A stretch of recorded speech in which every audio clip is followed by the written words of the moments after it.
Bien, je vous remercie à tous d'être ici présents ce matin.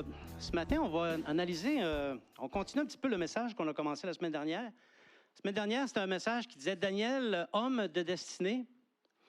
Et on se souvient que Daniel est un homme de la même nature que nous. Ce matin, ce n'est pas vraiment une suite. Par contre, on va continuer à parler du livre de Daniel. Et ce matin, il va se dire des choses qui sont enregistrées et qui, je souhaite, puissent se propager dans la chrétienté parce que ce sont des vérités. Ce ne sont pas des vérités qui viennent d'un homme, ce sont des vérités révélées. Alors, on va simplement demander au Seigneur Jésus de nous accompagner dans ce temps de prédication. Seigneur Jésus, nous te remercions. D'un bout à l'autre de la planète, Seigneur, à toutes les heures, ton peuple se lève et se met à te louer et à glorifier ton nom. Et aujourd'hui, c'est notre tour, Seigneur. Et ton esprit diffuse sa parole, il révèle sa parole et nous prions, Seigneur, ce matin, afin que ton esprit saisisse nos esprits et qu'il nous conduise sur le chemin de la vérité. Seigneur, je prie afin que ce matin, toutes les idées reçues, les idées préconçues, qu'elles soient levées, qu'elles soient dévoilées, dénoncées et qu'elles disparaissent de nos cœurs, afin que la vraie vérité, celle qui est ta parole, s'imbrique dans nos cœurs et que nous puissions la professer avec l'amour de l'avènement du Seigneur Jésus. Viens ce matin, visite-nous, nous le demandons dans le beau nom de Jésus. Amen. Comme je le fais toujours lorsque je fais une mini-suite ou qu'on va dans une continuité, je valide un petit peu ce qu'on a parlé la semaine précédente. On a retiré 4 leçons la semaine passée. Est-ce que quelqu'un se souvient de quelques leçons qu'on a eues la semaine passée? De l'histoire de Daniel, cet homme qui a vécu une destinée extraordinaire. Un volontaire? Je vais désigner quelqu'un. Il a été formé 3 ans. Il a été quoi? Formé 3 ans. Oui, c'est ça. Donc, effectivement, les missions de Dieu exigent une préparation. Et les préparations, ça demande à se soumettre au programme de Dieu. Et dans le programme de Dieu, il y a celui d'être formé, de passer au crible et d'être mis à l'épreuve. Si l'un ou l'autre manque, on ne pourra pas accomplir la mission de Dieu. S'il y a un appel de Dieu dans ta vie, attends-toi à être formé, et ça prend du temps, ça ne se fait pas en criant lapin. Attends-toi à passer par le crible et être mis à l'épreuve. Amen. Une autre leçon. Audrey? Il ne s'est pas soumis aux autorités humaines, mais il est resté intègre face à la volonté de Dieu.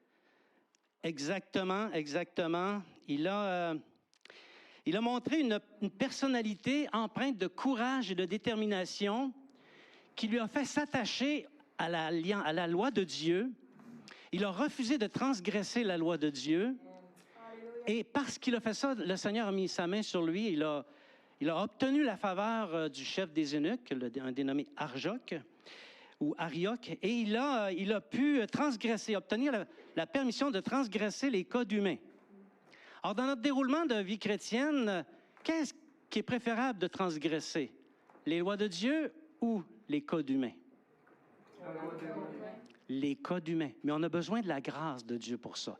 Et il faut prier, il faut demander au Seigneur Jésus de nous aider à avoir la détermination et le courage de nous tenir pour ses commandements et obtenir la faveur de manière à, s'il y a quelque chose à transgresser, que ce soit les codes humains qui le soient et non les codes de Dieu. Il y en a encore au moins 2.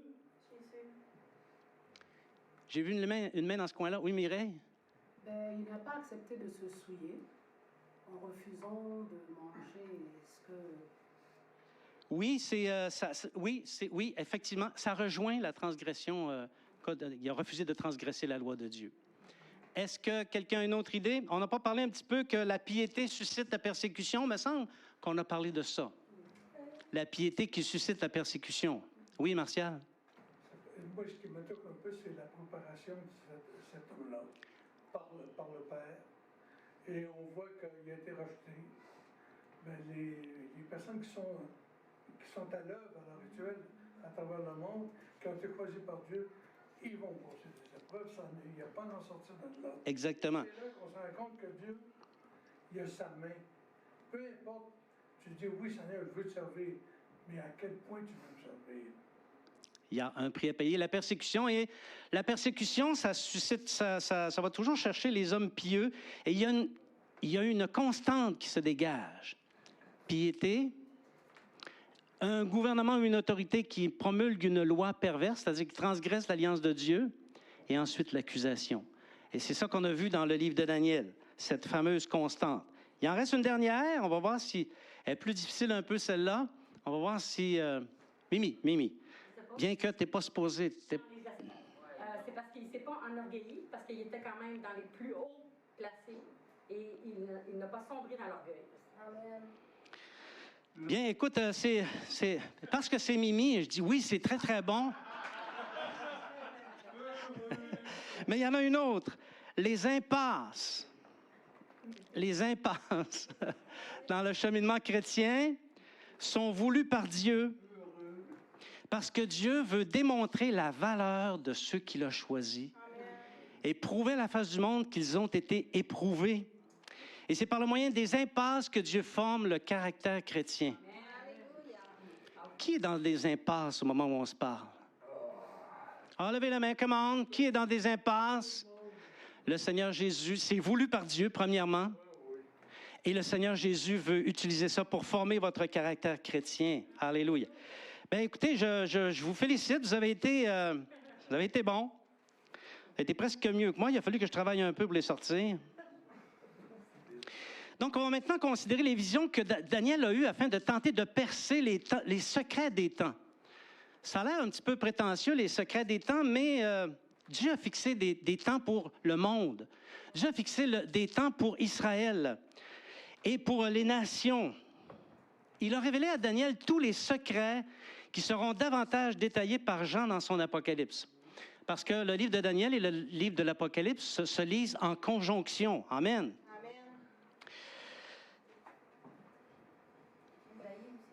Pardon? Oui, Ésaïe. Ce matin, portons attention. Parce que des vérités qui vont être dites, c'est des vérités qui ne se véhiculent pas dans le monde chrétien. Et c'est important de les saisir. On disait que le peuple de Dieu a besoin de révélation. Amen. Qui a besoin de révélation dans sa vie? J'ai besoin de révélation dans ma vie. Ta famille, tu as besoin d'une révélation de Dieu pour ta famille. On a besoin d'une révélation de Dieu pour l'Église. En fait, retire la révélation du christianisme et il n'y a plus de christianisme. Ça devient une religion morte. Retire la révélation d'une Église et l'Église va mourir. Parce qu'il est du dessein de Dieu de révéler ses intentions à son peuple. Et une Église qui n'entend plus les intentions de Dieu est une Église qui va mourir. On a besoin d'entendre aussi les intentions de Dieu par rapport à notre pays. On entre dans un temps d'élection actuellement. On a besoin de connaître les intentions de Dieu pour notre pays. Je ne vais pas vous dire pour qui voter ce matin. De toute façon, je n'ai pas le droit de le dire. Par contre, si vous voulez avoir une idée, vous pouvez venir me voir à la fin et je pourrais...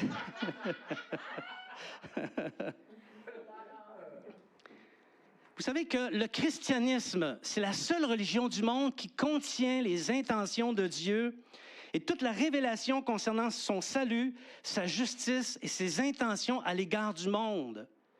Le christianisme repose sur la prophétie. Et pas seulement sur la prophétie, mais aussi sur l'accomplissement des prophéties faites par Dieu au travers de ses serviteurs. Et tous les serviteurs qui ont reçu des messages de la part de Dieu étaient des serviteurs, c'était des saints hommes. Tu sais, des fois, quelqu'un peut te dire « Ah, la Bible, ça a été écrit par des hommes. » Wow! Pas n'importe laquelle. Des saints hommes qui ont reçu la révélation de Dieu. Est-ce que vous savez qu'il n'y a aucune autre religion que le christianisme qui peut prétendre avoir reçu la révélation de Dieu dans toute son entièreté concernant les hommes, le salut et l'histoire? Ni le bouddhisme, ni l'athéisme, ni l'animisme, ni même l'islam n'ont reçu des révélations de Dieu à l'égard de ses intentions, de ses stratégies pour le monde. oui, dans l'islam, on retrouve des choses, ceux qui connaissent ça un peu, on retrouve certaines choses, mais il faut se rappeler, il faut garder à l'esprit que les prophéties qui se retrouvent dans l'islam proviennent toutes de ce qu'ils appellent le grand livre. Et le grand livre, c'est la Bible. Il n'y a aucune autre religion qui annonce les choses d'avance pour qu'elles se produisent et qui marque l'histoire. Aucune autre religion. Ça, moi, ça me parle énormément. Je ne sais pas pour vous, là. Donc, Dieu révèle ses desseins à ceux qu'il choisit. Et il choisit. Toutefois, celui ou celle qui reçoit les révélations de Dieu, combien il y en a qui aimeraient avoir la révélation de Dieu ici ce matin? Yes! Préparez-vous à souffrir. Parce que qui dit recevoir les révélations de Dieu dit souffrir. Regardez dans 2 Corinthiens, chapitre 12, verset 7. Et pour que je ne sois pas enflé d'orgueil à cause de l'excellence de ces révélations, il m'a été mis une écharpe dans la chair, un ange de Satan pour me souffleter et m'empêcher de m'enorgueillir. Parce que la révélation de Dieu fait peser sur celui qui la reçoit la gloire de Dieu. Et il est très difficile de soutenir comme homme, comme femme, la gloire de Dieu, sans s'enorgueillir. Quand tu reçois quelque chose de puissant, je le sais, j'ai goûté à ça. J'ai déjà reçu des choses puissantes et je continue à en recevoir, mais j'ai eu des souffrances associées à ça. Pourquoi? Parce que c'est facile de s'enorgueillir. « Hey, moi, je l'ai reçu, puis toi, tu ne l'as pas reçu. » On s'enorgueillit. Donc, qui n'est pas brisé va s'enfler la tête d'orgueil suite à la réception de révélation et le diable le fera tomber. Et ça, Dieu n'est pas intéressé par ça. Dieu n'est pas intéressé par le fait que ses serviteurs tombent après avoir reçu la révélation. Alléluia. On plonge dans notre livre de Daniel. On considère ce matin le secret des temps des empires universels. Bon, la semaine passée, on a parlé un petit peu de la vision de la statue qui avait été donnée en rêve au roi, à Nebuchadnezzar, OK? Et qui a été aussi donnée en prière à Daniel. Et par cette vision-là, Dieu a révélé le secret des temps des empires universels, OK? Et aussi le secret du temps des nations. C'est de ça dont on va parler ce matin. Bon, par empire universel, qu'est-ce qu'on entend, OK? Parce que des empires, il y en a, hein? Il y a eu l'Empire britannique, on peut dire, il y a l'Empire... Bref, il y a plusieurs... tout au long de l'histoire, il y a eu plusieurs empires, mais aucun n'était des empires universels. Il y a eu 4 empires universels. Et c'est Daniel qui a révélé ça, pas Daniel, mais c'est Dieu, par la vision de la statue, qui a révélé ça à Daniel. C'est un empire universel au sens où, dans les déclarations qui sont faites par la vision, c'est une domination sur tout le monde connu. C'est pas qu'ils ont conquis nécessairement, mais si une nation de l'autre côté du monde s'était élevée, ils l'auraient conquis, ils l'auraient battu, parce que la domination leur a été donnée. Donc, domination signifie que l'Empire était au-dessus de toutes les nations, même celles qui n'étaient pas conquises. On va considérer ensemble la vision de la grande statue. On se souvient, mon ami Nebuchadnezzar dormait, il a fait un rêve, au lendemain, il ne s'en souvenait plus. Il ne se souvenait plus du rêve, il ne se souvenait plus non plus de l'explication. Et Daniel est allé en prière, et Dieu a fait grâce à Daniel, il a reçu l'explication. Et l'explication nous est donnée dans Daniel, chapitre 2, versets 37 à 44. Et voici, on a perdu notre statut. Ô roi, tu es le roi des rois, car le Dieu des cieux t'a donné l'empire, la puissance, la force et la gloire. Il a remis entre tes mains en quelques lieux qu'ils habitent les enfants des hommes, les bêtes des champs et les oiseaux du ciel, et il t'a fait dominer sur eux tous. C'est toi qui es la tête d'or. Après toi, il s'élèvera un autre royaume, moindre que le tien, puis un troisième qui sera d'airain et qui dominera toute la terre. Il y aura un 4e royaume, fort comme du fer.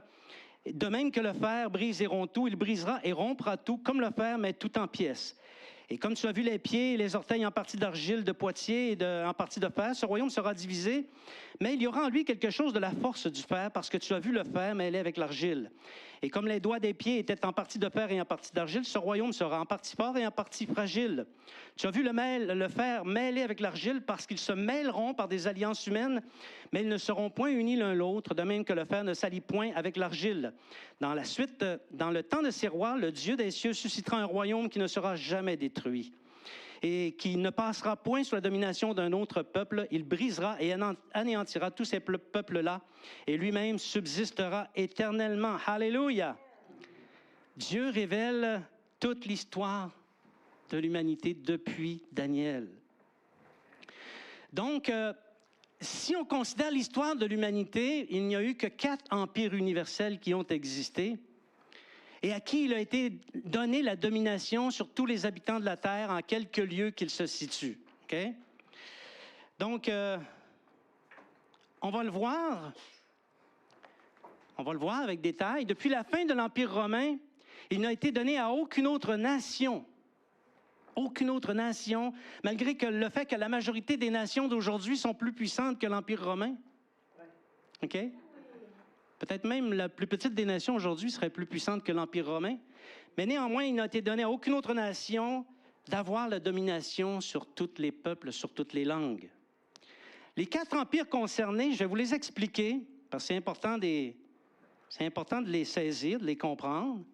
Il y a eu l'Empire babylonien. Là, je vais mettre mes lunettes ici, et puis je vais faire mon petit professeur, OK? Donc ici, on a l'Empire babylonien. Pour ceux qui connaissent la géographie un petit peu, Israël se trouve juste ici, OK? Et ça, ici, on a l'Égypte, ici. On a la Syrie, ici. Et puis, il y a cette partie ici qu'on appelle le croissant fertile, OK? Donc, Nebuchadnezzar et les rois qui l'ont succédé ont conquis tous ces pays-là. Mais ici, remarquez, ça dit c'est approximatif. Et c'est vrai que c'est approximatif parce que Ézéchiel nous informe que Nebuchadnezzar a marché contre l'Égypte et qu'il les a vaincus également. Donc, on pourrait étendre la zone ici. On pourrait probablement étendre la zone un petit peu ici et probablement un petit peu plus au nord ici. On pourrait étendre la zone. C'est un approximatif, là. L'auteur ne s'est pas nécessairement fié à l'information qu'il y a dans la Bible.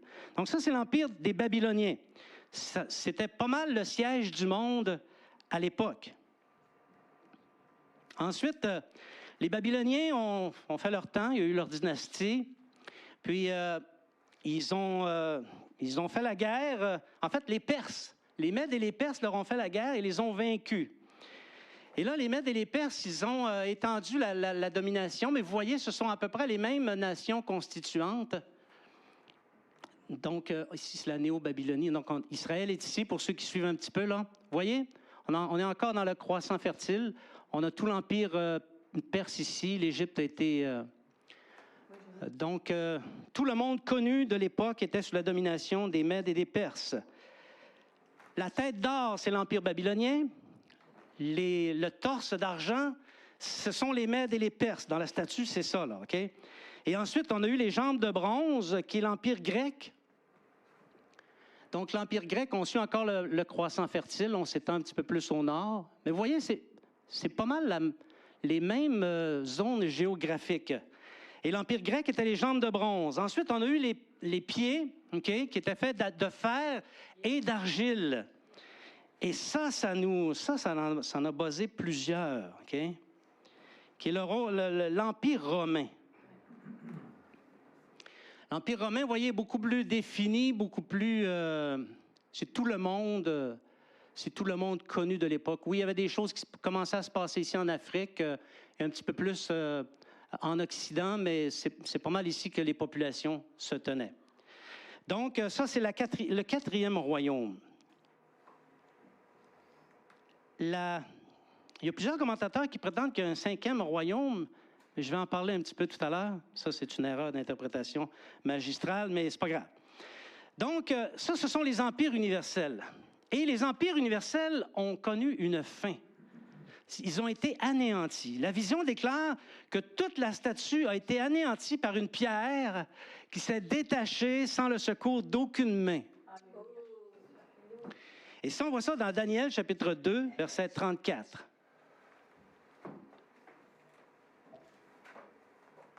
Daniel, chapitre 2, verset 34.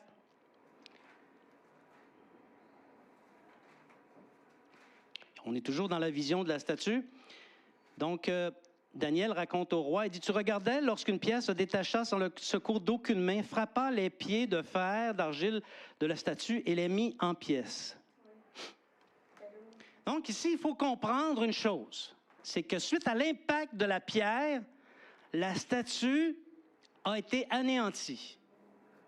Et ici, le mot anéanti signifie quelque chose de très, très particulier. Ça veut dire anéanti. Il n'en a plus, on dirait en québécois. N'en a plus, OK? C'est l'anéantissement des empires universels. C'est ce qu'on voit un petit peu plus loin dans Daniel, chapitre 2, verset 35, la première partie. Alors le fer, l'argile, l'airain, l'argent et l'or furent brisés ensemble et devinrent comme la balle qui s'échappe du nerf en été. Le vent les emporta et nulle trace n'en fut trouvée. Wow. Nulle trace n'en fut trouvée. Après l'impact, la statue a été anéantie et nulle trace n'en a été retrouvée. C'est important de comprendre ça, mes bien-aimés. Parce qu'il circule présentement une fausse théorie au sujet du dernier royaume, le royaume de l'Empire romain. Et selon cette fausse théorie, l'Empire romain réapparaîtrait à la fin des temps. Ça fait quand même plusieurs fois que je lis la Bible et je n'ai pas vu ça encore. Okay? Je n'ai pas vu aucun passage qui prétend ça, qui l'affirme. Et même la vision de la statue de Daniel ne l'affirme pas. Et les autres visions qu'il a eues subséquemment ne l'affirment pas. De sorte que on peut dire que c'est une fausse théorie. OK? Bon, maintenant, vous n'êtes pas obligé de me croire. Vous pouvez adhérer à la fausse théorie ou faire comme moi, adhérer à la parole de Dieu. Amen. Parce que moi, je pense que la parole de Dieu ne se trompe pas. La vision déclare sans aucune ambiguïté que la pierre détachée sans le cours d'aucune main a détruit ces 4 royaumes et n'en a laissé aucune trace. Donc, la pierre est un marqueur temporel. Un grand mot, hein?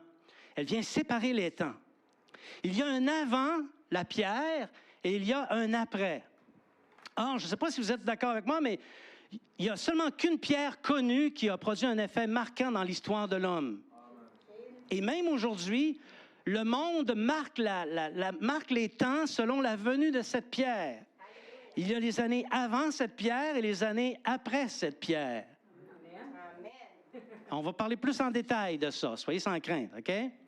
Donc, s'il t'arrive, parce que ça peut arriver, s'il t'arrive d'entendre la théorie de la résurgence de l'Empire romain, ça avait l'air intelligent la façon dont je l'ai dit, hein? Mais si t'arrives d'entendre cette théorie-là, s'il te plaît, bouge tes 2 oreilles. Sauve-toi. Prends tes jambes à ton cou, à moins que la vérité ne t'intéresse pas. Ou encore que tu préfères les contes à la parole de Dieu. Parce que cette théorie de la résurgence de l'Empire romain a tout du conte. Elle n'est pas arrimée à la parole. Elle comporte des faussetés. Elle s'adresse à des enfants. Et on la récite comme une ritournelle et elle paraît vraie.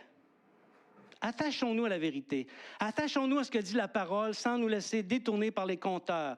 Jésus, c'est la pierre qui a frappé les royaumes universels. Jésus est la pierre qui a frappé les royaumes universels.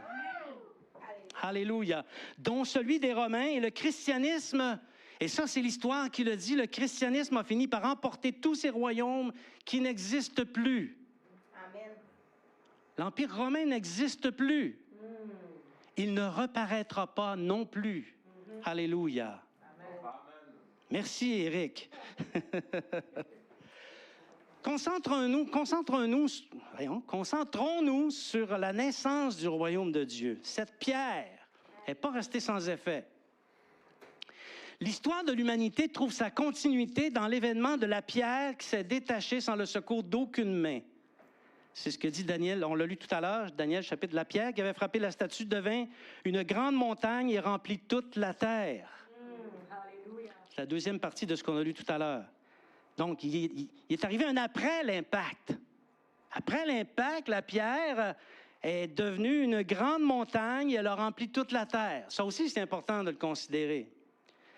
Donc, Daniel explique ainsi l'action de la pierre. Dans les explications qu'il donne, il l'explique, je ne l'ai pas mis au tableau. parce qu'on l'a lu tout à l'heure, je ne voulais pas être redondant non plus.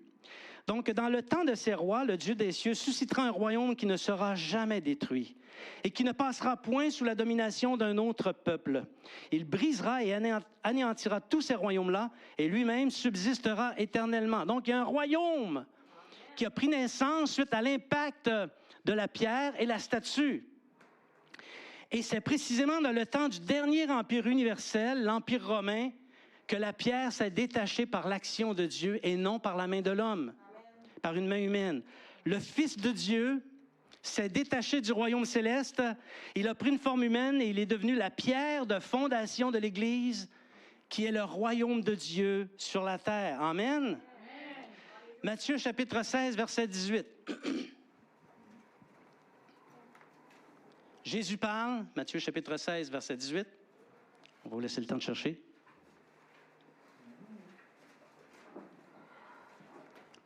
Et Jésus qui parle donc, « Et moi, je te dis que tu es Pierre, et que sur cette pierre, je bâtirai mon Église, et que les portes du séjour des morts ne prévaudront point contre elle. » Déclaration similaire à celle que Daniel a donnée au roi Nebuchadnezzar. L'Église fondée par la pierre, fondée par Christ, ne connaîtra jamais de fin. Amen. Oui. Depuis sa naissance, elle n'a cessé de grandir. Oh, au début, elle était tout petite, mais elle n'a cessé de grandir. Aujourd'hui, les chrétiens se comptent par centaines de millions. Amen. On n'aurait pas assez d'une vie pour compter le nombre de chrétiens qu'il y a sur la terre. Et oui, et même par milliards, ça peut se compter. Donc, tout au cours de l'histoire, l'Église a rempli la terre. Alléluia. Et le royaume de Dieu, l'Église n'a jamais été anéantie.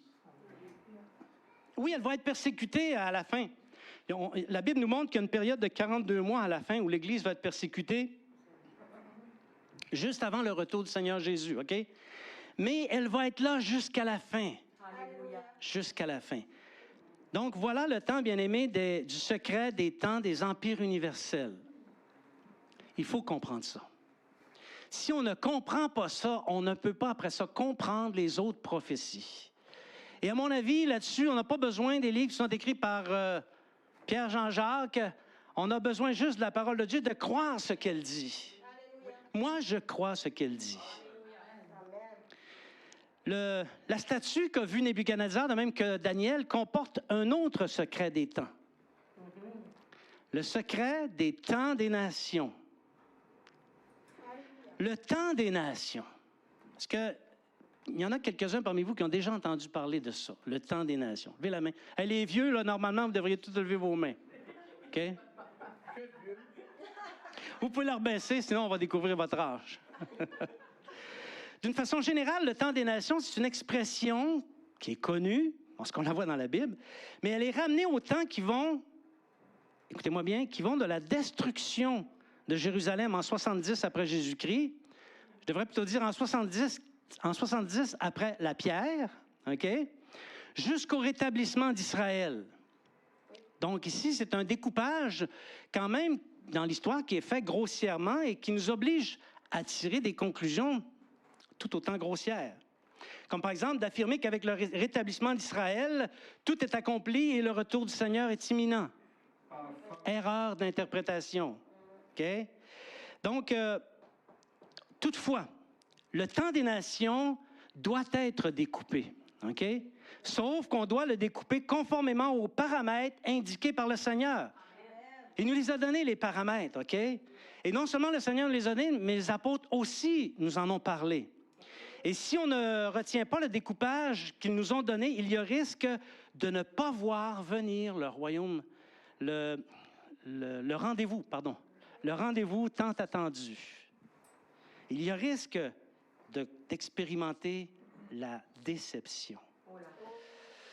Le temps des nations a un début et il a une fin. Tout d'abord, il faut comprendre que le temps des nations est en relation avec quelque chose. Il est en relation avec le dessein de Dieu. Amen. Et le dessein de Dieu, c'est de sauver les hommes de la perdition. C'est de porter son salut aux hommes avant que la pierre ne vienne sur la terre. Ce salut transitait par la Sainte Alliance, la grande alliance de l'Ancien Testament, et ce sont les Juifs qui avaient la responsabilité de porter le salut aux nations. Mais depuis la pierre, okay, ça a changé. Donc, le dessein de Dieu, c'est de porter le salut aux hommes, tant à ceux avec Israël, avec lesquels il a commencé, qu'à ceux des autres nations, de toutes les générations, jusqu'à son retour. Ça, c'est le dessein de Dieu. Si on n'a pas compris ça non plus, on est, comme disent les Français, on est mal barré. On n'ira pas dans la bonne direction. Pensant aller au nord, on va s'en aller à l'est. On le sait, Israël s'est montré infidèle. Et Dieu les a complètement disqualifiés de la tâche de porter le salut aux nations. Et c'est la parabole que Jésus a donnée qui nous en informe, la parabole aux vignerons, qui nous informe du fait que la mission a été enlevée aux Israélites et elle a été remise à une autre nation. Donc, dans cette parabole, on s'en souvient, le roi il avait construit une vigne, il avait mis une clôture, puis il avait affecté des vignerons là-dessus. Il leur a dit, occupez-vous de ma vigne, et puis vous m'enverrez le produit des ventes. Hein. J'aimerais bien ça en profiter un peu. Mais eux se sont mis à dire, non, premièrement, tu ne l'auras pas, le produit des ventes. OK, on va le garder pour nous. C'est nous qui avons travaillé, on va le garder. Donc, on ne te remettra pas le fruit. Et lui a fait des interventions. Il a même envoyé son fils unique pour récolter le fruit de la vigne. Et ceux-ci, les vignerons, l'ont tué. Et des suites de ces actes répétés de méchanceté, Dieu a pris une décision funeste pour Israël, mais une décision salutaire pour les nations. Amen. Et on va aller voir quelle est cette décision dans Matthieu, chapitre 21, versets 42 à 44. Est-ce que vous me suivez jusqu'à présent? Ça va bien? Ou je suis tout seul dans ma tour, là? Matthieu, chapitre 21, versets 42 à 44. C'est le sens de ce que je viens de dire. La pierre qu'ont rejetée ceux qui bâtissaient est devenue la principale de l'angle. C'est du Seigneur que cela est venu. Et c'est un prodige à nos yeux. C'est pourquoi je vous le dis, le royaume de Dieu vous sera enlevé et sera donné à une nation qui en rendra les fruits. Celui sur qui tombera cette pierre s'y brisera et celui sur qui elle tombera sera écrasé. En voulant dire, c'est une vérité qu'on ne peut pas contourner. Alléluia. Tu peux essayer de lui faire dire autre chose, ça ne change rien. C'est ça que ça veut dire. Le royaume a été enlevé aux Israélites et il a été donné à d'autres nations afin qu'elles en fassent produire du fruit. Donc, Jésus, c'est la pierre qui a été rejetée par Israël. Et dans la suite des temps, Jésus a précisé la prophétie touchant la fin du mandat pour Israël. On voit ça dans les Actes des Apôtres. Il nous donne des précisions, notamment dans Luc, chapitre 21, verset 24.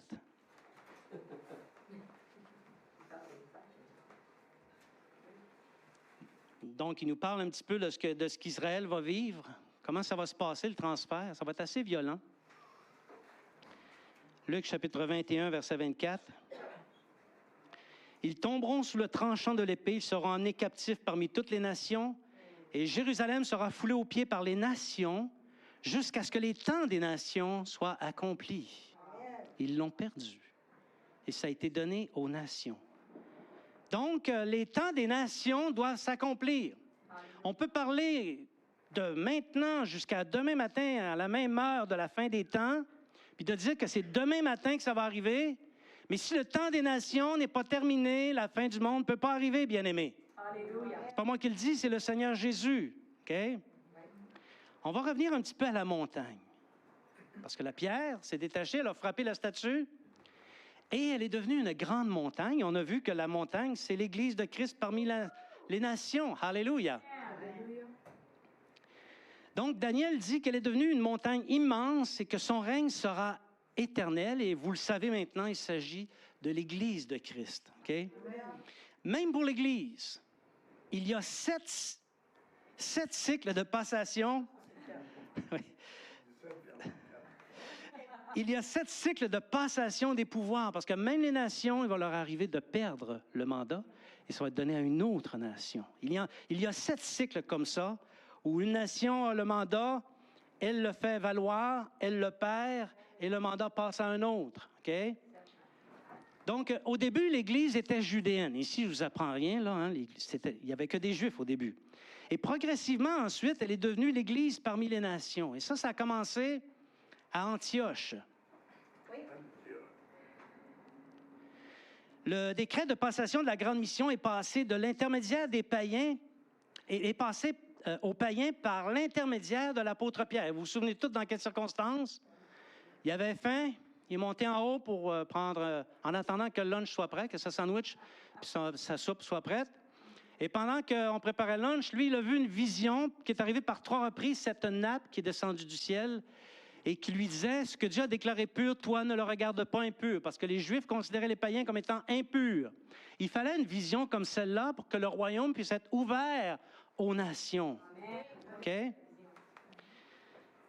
Et ça a été l'ouverture. On peut dire que c'est la clé qui a ouvert l'Évangile aux nations. Et ensuite, Pierre est allé parler à Corneille. Corneille et sa famille étaient tous des païens et se sont tous repentis. Le Saint-Esprit est descendu sur eux, confirmant que c'était vraiment la volonté de Dieu. Mais c'était des païens parmi les nations. Les premiers païens à se convertir à l'Évangile. Et ensuite, Jésus a suscité un homme qui s'appelle Paul pour remettre les clés de la grande mission aux nations. Amen. C'est ce qu'on voit dans Actes, chapitre 9, verset 15.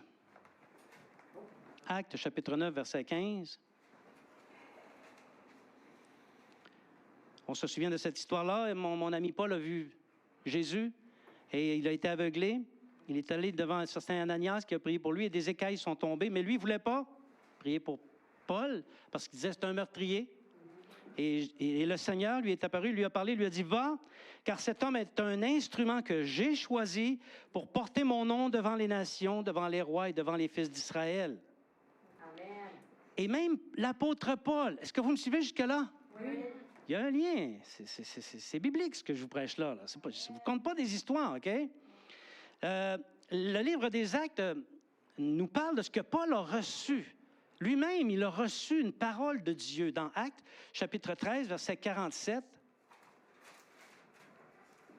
Et ce que Paul nous dit ici, le tire du livre d'Ésaïe. Et quand on va voir le contexte de cette parole-là, c'est « Je vais prêcher le salut aux nations ». C'est ça le contexte. Donc, Actes 13, verset 47. « Car ainsi nous l'a ordonné le Seigneur, je t'ai établi pour être la lumière des nations, pour porter le salut jusqu'aux extrémités de la terre. » La suite, on la connaît un petit peu. Il y a eu des persécutions à l'Église judéenne. Et au fil du temps, tous les apôtres, exception faite de Jacques, le frère du Seigneur, tous les apôtres ont été envoyés parmi toutes les nations de la terre. Ils ne sont pas restés à Jérusalem. L'Église judéenne a été disséminée peu après la destruction de Jérusalem. Tu vas dire, Régent, d'où tu prends ça? Bien, des livres d'histoire, des livres d'histoire chrétienne. Donc, elle a été disséminée partout. Oui, elle a été protégée de la destruction, mais elle a été disséminée et elle a perdu au fil du temps toute autorité et influence, de sorte qu'aujourd'hui, on ne parle plus du tout. Et ça fait longtemps qu'on ne parle plus.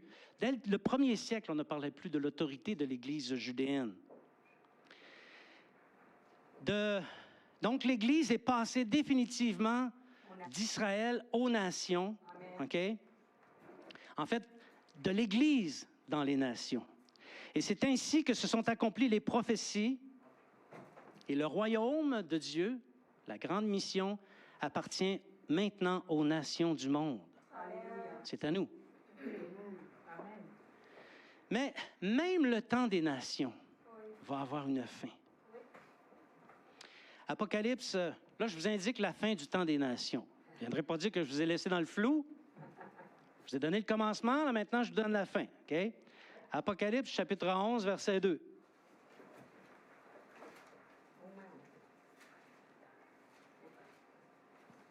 Apocalypse, chapitre 11, verset 2. Donc, c'est l'ange Gabriel qui explique à l'apôtre Jean, qui donne des instructions. Il dit à Jean, « Mais le parvis extérieur du temple, laisse-le dehors. Et ne le mesure pas, car il a été donné aux nations, et elles fouleront au pied la ville sainte pendant 42 mois. » Donc, dernier grand moment de persécution pour Israël, et pas seulement pour Israël, mais aussi pour les chrétiens qui vont être là dans ce temps-là. Mais le décret va connaître une fin. Au bout de 42 mois, ça va être terminé. Donc, ce passage parle de la fin du temps des nations, et la fin du temps des nations va survenir lorsque Jésus va paraître dans les airs. Amen. C'est là que ça va prendre fin, OK? Et lors de cet événement, conformément à ce qui est écrit dans l'Épître aux Romains, Christ réunira au son de sa voix tant les Juifs que les gentils. Ce n'est pas que l'Église parmi les nations qui va ressusciter et être enlevée. Les Juifs aussi vont être enlevés et il n'y aura plus alors qu'une seule bergerie, comme il a été prophétisé par le Seigneur Jésus. Amen? Amen. Bon, là, on est parti du général, on s'en va dans l'un peu plus spécifique. Vous m'avez suivi jusque-là? Oui. OK. S'il y a quelque chose que vous avez manqué, bien, réécoutez en différé le message, ça va vous aider. OK? Donc, le temps des nations, l'Apocalypse nous précise de quoi il s'agit. Il s'agit du temps des 7 églises.